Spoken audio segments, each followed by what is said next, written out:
अस्सलाम वालेकुम वरहमतुल्लाहि वबरकातुहू। दोस्तों अली हसन अब्बासी किताब आहे हुॾो थी हू ॾींहं। लेखक सैयद असामुद्दीन राशिदी। किस्त 35। खान बहादुर मोहम्मद पनाह खान ड्रखण रब शाल जन्नत में जायूं ॾियसि। वॾे औज इक़बाल ऐं तम तराक जो साहिबु हूंदो। सिंध उन ई रंग ऐं ढंग जो पुटु वरी पैदा करे न सघंदी। हुयो ताल के गढ़ी यासीन जे आख़िरी कुंड जो विचोलो ज़मींदार, लेकिन धाको सॼी सिंध ते हुयुसि। थुलो मतारो कदावर सोणो मुड़ुसु हलंदो त ॼण कंहिं ममलिकत जो मालिक गुलगश कंदो अचे थो।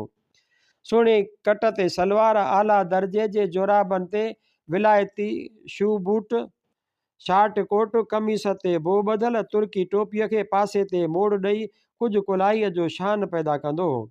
हर नाज़नीन कहे बीनम जलवाए कना बराही, आहज़े दिले बरारम बर याद कुझु कुलाही। ख़ुश पोशाक, ख़ुश ख़ुराक, मजलिस जो शौक़ीन, यारनि जो यार, माण्हुनि खां सवाइ मिंट बि रही न सघंदो। खिल चर्चो भोग ठका मानियूं चायूं केक मिठायूं, मतिलब त जेको वटसि वेंदो त मोकिलाइण महिल ॿ ॻोड़ा ॻाड़े पोइ जुदा थींदो। जंहिं ॾींहुं वटसि को महिमान कोन हूंदो, पंहिंजे हयातीअ जो उहो निभागो ॾींहुं लेखींदो। मानी हर वेले ते 2-3 क़िस्म पचंदी हुई। महिमान कोन हूंदो त ॻोठ मां कंहिंखे सॾे पाण सां गॾु खाराईंदो। ॿिए खे खाराइण में जेका ख़ुशी मां उन बुज़ुर्ग खे ॾिठी, सा ॿिए कंहिंखे कान ॾिठमि। लेकिन संदसि कड़ीअ जो ॿियो को दरिया दिलि महिमान नवाज़ थियो बि त कोन। रहण करण, उथण विहण, रख रखाव ऐं हलण चलण जो जेको खेसि ढंग हो, सो लख ख़र्चे बि कंहिंखे कोन नसीबु थियो। शान, दोस्ती, महिमानदारी, उहे टेई वसफ़ूं मोहम्मद पनाह खान सां गॾु लहद में लथियूं। जॾहिं संदसि कज़ियो थियो, उन वक़्तु दोस्तनि जे दिलनि खे त ख़ैर धदको पहुचणो हो सो पहुतो, लेकिन दुश्मननि खां बि धाह निकिरी वई। मोहम्मद पनाह खान ड्रखणनि वारो, सच ॿुधाए गुज़ारे वियो। अबो मिड़ईअर कारीगर जा कम आहिनि। अलाह साईं बख़्शेसि, वाह जो मुड़ुसु हो। हाउ भाऊ, वरी के अहिड़ा मुड़ुस पैदा थींदा छा। मर्द उहे चइजनि मरनि त दुश्मन खां बि धाह निकिरी वञे ऐं चए त ॿेली वाह जो मुड़ुसु वियो। चवंदा आहिनि सिर सिर कल आहे ऐं सॼे वक़्त जी बाज़ी आहे। माण्हुनि ड्रखणनि जो ॻोठु संदसि हूंदे बि ॾिठो ऐं हाणे बि ॾिसंदा हूंदा। जॾहिं ख़ैर सां पाण जीअरो हो त सॼो शहर ॼण जीअरो हो। माण्हू छा दर दीवारियूं ऐं वण टण पिया ॿहकंदा हुआ। हिकु तहरीक ऐं हिकु चुरपुर हूंदी हुई। उन ज़माने में सुबुह त सुबुह, पर ड्रखणनि जूं सांझियूं ऐं रातियूं बि सुबुह खां वधीक पयूं तजला ॾींदियूं हुयूं। मीर सदे बादे सबा अज़ यारे यादम मैदहद, जाने खुरामान सरो खुश रफ्तार यादम मैदहद। जामी। मोहम्मद पनाह बीमार थी शिकारपुर में इलाज ख़ातिर रहियो। खान बहादुर अहमद खान भुट्टो ऐं मां नवदरे मां गॾिजी खेसि ॾिसण वियासीं। जुमे ॾींहुं 3 मार्च 1950 ईस्वी 13 जमादुल अवल 1329 हिजरी ते उहो आख़िरी दीदार हो। कलाक खन रिहाण करे मोटी आयासीं। असां ॾिसंदे ई हयातीअ मां उमीद लाथी हुई। पोइ ड्रखणनि में आंदो वियो, जिते 8 अप्रैल 1950 ईस्वी छंछरु 19 जमादुल सानी 1329 हिजरी जो ही जहान छॾियाई। संदसि ॼम अगस्त 1894 ईस्वीअ में थियो। ग़ुलाम कादिर ख़ान संदसि वालिद जो नालो, जेको 1845 धारे ॼाओ ऐं संदसि वफ़ात 1899 ईस्वीअ में थी। खान बहादुर जे वॾे भाउ जो नालो खान बहादुर शाह नवाज़ ख़ान हो। बेइंतहा हसीन, जमील ऐं नाज़ुक अंदाम, अहिड़ो जहिड़ो गुलाब जो गुल। ॾाढे मरहूम सां संदसि 32 दिलियूं हुयूं। मूंखे संदसि वफ़ात वारो ॾींहुं चिटीअ तरह यादि आहे। 21 जनवरी 1918 ईस्वीअ जी शाम धारे थी। अॼु त ड्रखणनि जी टाक मंझंदि बि ॼण शामे ग़रीबां पई लॻे। सॼो शहर उदास, ॼण कंहिं रन जोइ जो वथाण आहे। वीरान गोया मुड़ुस जो मकान न, पर मुर्दनि जो मुक़ाम आहे। हिकु माण्हू हो लेकिन बख़्तावर, उहो वियो त सॼे शहर जी क़िस्मत, ख़ुशी ऐं खुरमी पाण सां खयो वियो। दर्द यारे ख़ूब रोया दिलरुबाई याफ़्त नेस्त, या बशहरे इश्क बाज़ा हिच साहिब दिल नमानत। जामी। कंहिं ज़माने में मरहूम वायसराय जे असम्बलीअ जो मेंबर बि हो। दिल्लीअ में अहिड़े शान शौक़त सां रहियो जो हिंदुस्तानी राजाऊं ऐं नवाब बि कदु फेराए ॿ दफ़ा पिया पुछंदा त हीउ किथां जो मुड़ुसु आहे। सिंध जो नालो हक़ीक़त में संदसि उन ई हलत चलत दिल्लीअ में मशहूरु कयो। लोकल बोर्ड जो मेंबर ऐं स्कूल बोर्ड जो चेयरमैन पिणु हो। सखर में उन सिलसिले में घणो अचणु थींदो हुयुसि। कुझु महिमान पाण सां वरितियो ईंदो हो ऐं बाक़ी मेड़ा चूंडी सखर ऐं सखर जे आस पास मां थींदी हुई। बसि जेतिरा ॾींहं रहंदो ओतिरा ॾींहं रौनक लॻी वेंदी। दर ते बगियूं मोटरां बोरची खाने मां दागनि जा हुगाव पिया उथंदा। मोहल्ले जा विष्णु हिंदुनि जो बि हिकु लंघा साहु घुरंदो त हूंद मास ज़रो वापराए ॾिसनि। मतिलबु त ख़ुशदाश्त ख़वेश राहे दोसाए रोज़ी के ज़िंदाबोद। टियों ज़मींदार हूंदो हो गढ़ीअ जो ख़ान शमसदीन ख़ान अलैहिर्रहम, जंहिंखे असां सभु ख़ान वॾो सॾींदा हुआसीं। सिंध जे ज़मींदारनि में अहिड़ो अजीबो ग़रीब माण्हू न थींदो। उहो ई पहिरियों ज़मींदार हो जंहिं आमदनी ऐं ख़र्च जी बजट ठाही, जंहिं हिसाब किताब रखियो, जंहिं रवानगीअ जी हिकु हिकु पाईअ ते नज़र रखी, जंहिं पैसा बचाया, जंहिं ख़ुदि हिंदुनि खे बि वक़्त ते ओधर पाधर ॾिनी।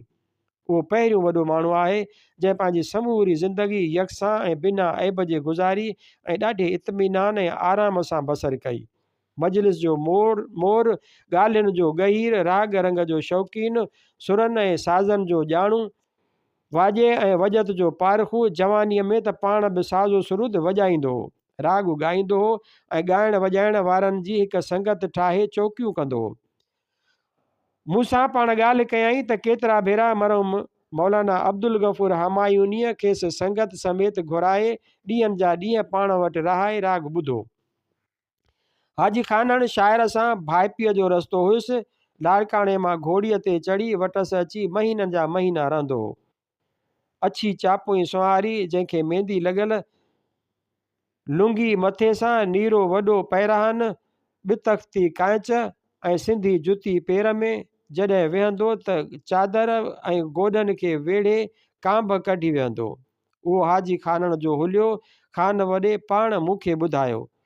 हाजी ख़ानन जी ॻाल्हि करे ख़ान वॾो ही कलाम ॾाढे मज़े सां ॿुधाईंदो हो।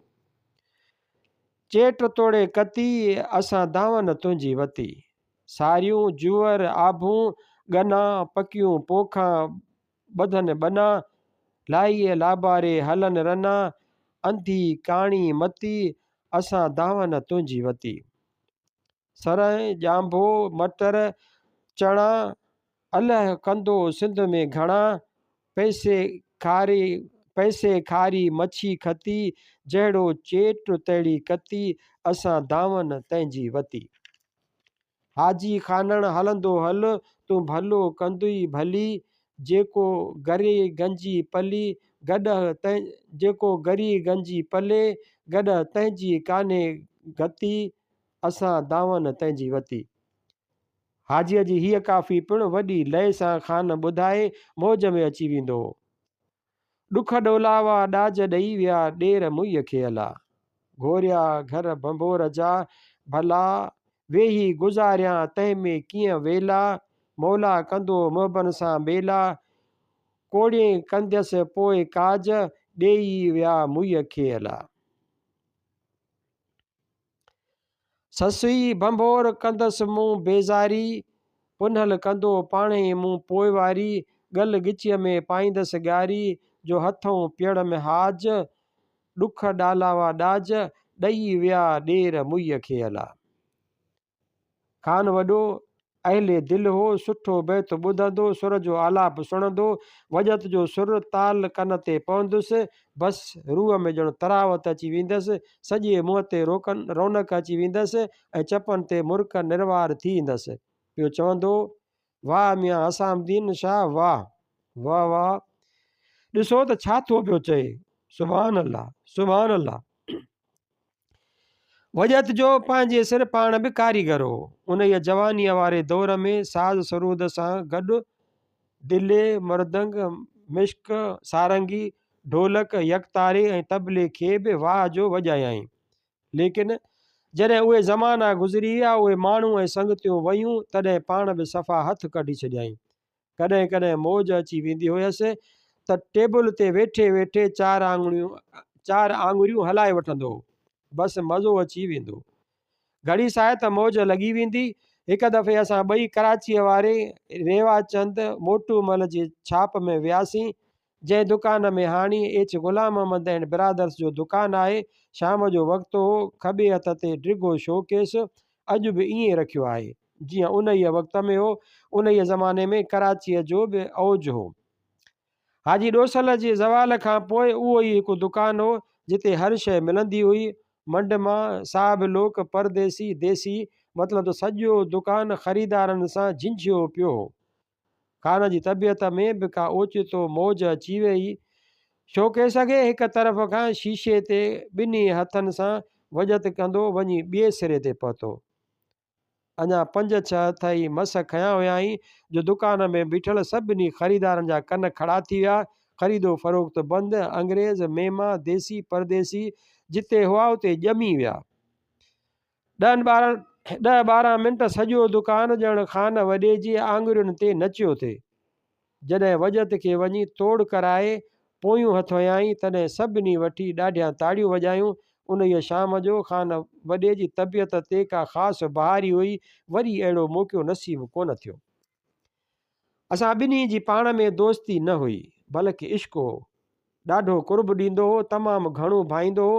जेका शइ वठंदो सा ज़रूरु ॾेखारींदो। लटो चङो ॾिसंदो, सलाह कंदो, सुठो सूट सुबराईंदो, पाए पहिरियों अची मूंखे ॾेखारींदो। ज़मींदारनि में असां जन वॾनि ऐं भुटनि खां पोइ हीउ ॿियो ज़मींदार हो जंहिं अंग्रेज़ी लटा पाइणु शुरू कया।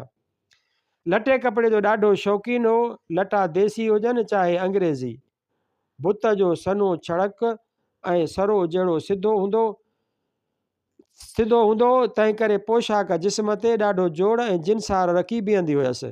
शकिल सूरत रंग ऐं रूप जो बि पठाण हो।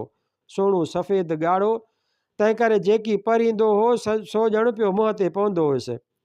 ॾाड़ीअ ते पाकी घुमियल, मुछां कैंचीअ ते वरतल। मुंहिंजी जॾहिं साणसि वाक़फ़ियत थी उन वक़्तु ई वार अछा जहिड़ा खीर हुयसि। पोइ ज़माने में गड़ीअ में ॾाढियूं कचहरियूं कयूंसीं। मुंहिंजो नौदरे ॿुधंदो त हिकदमि मोटर मोकिलींदो। हिकु तरफ़ मूं ॾे मोटर ईंदी, ॿिए तरफ़ मरहूम ग़ुलाम सिद्दीक़ ख़ान ईसाणीअ ॾांहुं बगी बढी वेंदी। ॿई वञी कठा थींदासीं। ॾींहं त उते वेठे गुज़री वेंदा पर रातियूं बि अखियुनि में काटे छॾींदासीं। मरहूम ईसाणी बि पंहिंजो मटि पाण हो। अहिड़ो माउ बचो वरी कोन थींदो। जियद आलिम, किताबनि जो कीड़ो, वॾो मुफ़किर, सूरत में ख्वाह सीरत में फिलासफ़र, तबियत जो, दिलि जो, रहणी करणी ऐं उथीअ वेठीअ जो दरवेश ऐं ॾाढो सैर चशम, बल्कि सचो पचो ऐं सही माना में अहले दिलो। हमेशह ख़ाकी निकर पाईंदो ऐं कमीस बि टोयल जी ख़ाकी, जंहिंखे 2 खीसा सीने ते ढक सां ऐं कालर, उहा हमेशह जी आदत हुयसि। माप ते न निकर सिबराईंदो हो ऐं न कमीस। कमीस जी ॻिची 4 आङुर खनि वॾी हूंदी हुई, जंहिंखे पुठियां सेफ्टी पिन हणी छॾींदो हो। ॿाहां डिघियूं, तन खे कुल्हे वटि वर ॾेई पाण ई अछे धागे सां थुल्हो टोपो ॾेई छॾींदो। निकर एॾी मोकिरी जो मंझंदि 2 ईसाणी अची वञनि। तंहिंमें हिकु पुराणो पटो हूंदो हुयुसि, सो ॿधी छॾींदो हो। पटे हेठां निकर के एतिरा घुंज ऐं वकड़ अची वेंदा हुआ जो न अॻु पुठ जी ख़बर पवंदी हुई, न शेप ऐं शकिल सूरत जी। चवंदो हो, भाऊ मिड़े उघाड़े इंसान जा ऐब लिकाइणा आहिनि। उन लाइ कहिड़ा वेही एतमाम कजनि, जिस्म एतिरो लहे ई कोन जो उन ते एतिरो वक़्तु ऐं ज़हन ज़ाया कजे। असली शइ थी रूह, रूह, जंहिंजी परघोर ॾाढी ज़रूरी आहे। तनाईअ में रहणु ऐं किताब पढ़णु पसंदि कंदो, मिलंदो फ़क़ति उन्हनि माण्हुनि सां हो जन सां रूह रिधल हुयुसि, या वरी जन जे ॻाल्हाइण मां खेसि किताब जो मज़ो ईंदो हो। वरना आमी माण्हुनि खां पोइ केॾो बि खणी लाट छो न हुजे, सख़्तु पहलू थी बल्कि हिकु माना में नफ़रत कंदो हो। चवंदो हो, भाऊ इंसानु ख़ौफ़नाक जानवर आहे ऐं साॻिए वक़्तु फज़ूल बि, तंहिं करे उन सां एतिरो वक़्तु न विञाइजे। मिलिजे छड़ो उन्हनि सां जन मां का हासिलात थिए। जंहिंजे मूड़ीअ में कुझु हुजे जंहिंखां कुझु पिराए सघिजे या जंहिंजी फितरत जो मुतालियो करे कंहिं नए नतीजे ते पहुची सघिजे। बदजिन्स ऐं ख़सीस मिज़ाज माण्हूअ खां हमेशह पासो कंदो रहियो। जॾहिं रिटायर करे ॻोठु आयो तॾहिं जुदा माड़ी ठहिराए उन जे मथिएं तबिके में रहणु लॻो। चेलकदमी बि उन्हीअ जे अङण में कंदो हो। पलवड़ो एॾो कढरायो हुआईं जो न मथसि कंहिंजी नज़र पइजी सघे ऐं न संदसि कंहिं ते निगाह पवे। 5-6 साल पंहिंजे ॻोठ में रहियो, लेकिन उन्हीअ नौकर खां सवाइ कंहिंजो बि मुंहुं न ॾिठाई जेको वक़्त ते संदसि ज़रूरत जो टपण आणे संदसि अॻियां रखी वेंदो हो। सेरब जो सामान, मानी टिकी, लस्सी ऐं खीर उन्हनि वक़्तनि खां सवाइ नौकर खे बि मजाल न हुई त वटसि अचे। कॾहिं कॾहिं पुट खे इजाज़त हूंदी हुई त सख़्तु ज़रूरत जे वक़्तु साणसि अची 5-10 मिंट मिली वञे, या संदसि भाउ ग़ुलाम मुर्तज़ा खे मोकल हुई त कराचीअ खां जॾहिं अचे त सुबुह शाम साणसि मिलंदो करे। या राज़ हूंदो हुयुसि आगा शमसुद्दीन ख़ान सां, सो बि जॾहिं घुराईंदो हुयुसि त वेंदो वरना 6 माहियूं बल्कि साल बि थी वेंदो त ॾाकण तां हेठि न लहंदो। कॾहिं कॾहिं रूह घुरंदो हुयुसि त ॾखणनि में वञी मोहम्मद पनाह ख़ान जे घर बार जी ख़बर रखी मानी खाई शाम जो मोटी ईंदो। कलेक्टर थी रिटायर कयाई, पहिरियों पघार ऐं पोइ पेंशन। जॾहिं ईंदसि त खाधे किताबनि जे ख़र्च ऐं पंहिंजे ख़ासि मुलाज़िम जी तनख़्वाह जा पैसा कढी बाक़ी सॼी रक़म मख़फ़ी तौरु रनुनि ज़ालुनि ॾे, यतीमनि ॿारनि ॾे ऐं कनि ग़रीब अज़ीज़नि ॾे मोकिले छॾींदो। संदसि पंहिंजे खाधे खुराक जो ख़र्च मुश्किल सां 50 खनि हूंदो हो। गोश्त विरले वरना भाॼियूं खाईंदो हो। लस्सी सॼो ॾींहुं पियो पीअंदो। सरियां जो मिठो तेल मथे ऐं बुत खे एतिरो हणंदो जो परे खां उन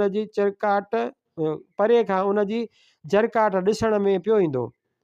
फ्रूट साल्ट जा खोखा वठी रखिया हुआईं, उन जो इस्तेमालु सिहत लाइ ज़रूरी सम्झंदो हो। किताब अख़बारूं जिथां किथां हर महीने पियो घुराईंदो। किताब जो हर वर्क ऐं हिकु हिकु हाशियो नोटनि ऐं लीकुनि सां भरे छॾींदो। अख़बार पढ़ंदो, ज़रूरी ख़बर ॾिसंदो त कटिंग करे रखंदो। अंग्रेज़नि जो सख़्तु तरीन दुश्मन हो। एॾी शिदत जी नफ़रत असां ॿिए कंहिंखे कान ॾिठी। ख़ुदि अंग्रेज़नि जे वॾनि वॾनि क़ौमी मुखालफ़नि खे बि साणनि एॾी दुश्मनी कान हूंदी। ईसानी साहिबु संदन क़ौमी तारीख़ जो तमामु चङी पर मुतालियो कयो हो। हर हिकु अंग्रेज़ घराणे बल्कि उन जे 7 पीढ़ियुनि मां वाक़िफ़ हूंदो हो।